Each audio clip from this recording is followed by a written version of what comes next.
Hey, welcome to the physics lab. So I'm going to show you a couple of demos about buoyancy and a couple of really neat things, I think. So here's what it looks like when there's nobody in the physics lab.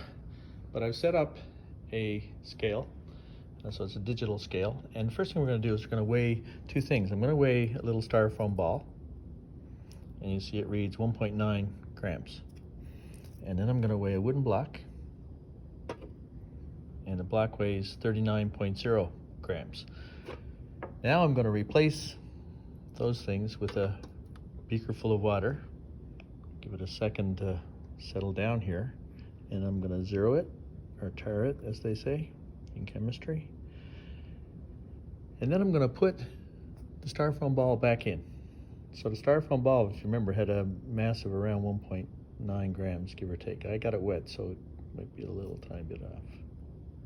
Now if you see the styrofoam ball here, and look at the scale reading. The scale reading is 1.9, and try to put it in the middle where it behaves. So now it's not touching the side or anything, it's still 1.9 grams. So curiously enough, this styrofoam ball is floating, and if I get down on the bottom, below it, you can see that, oh, lo and behold, just like the volleyball problem, most of the volume of the ball is above the water.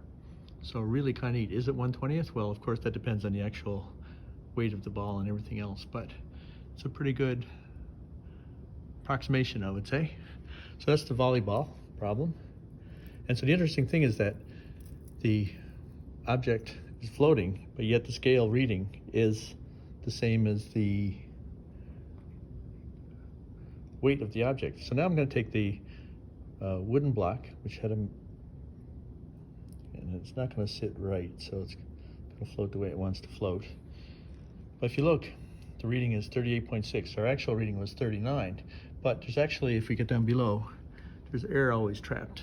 And so you get a little bit of the air actually is a big player in this kind of thing. So this is two examples. So how does this work? Why does if the object is floating, why is the scale reading the same as the weight? Well, a couple ways to think of it, and we'll talk about it in the next video when I talk about putting the finger into the beaker. So we'll get that one next. How's it going?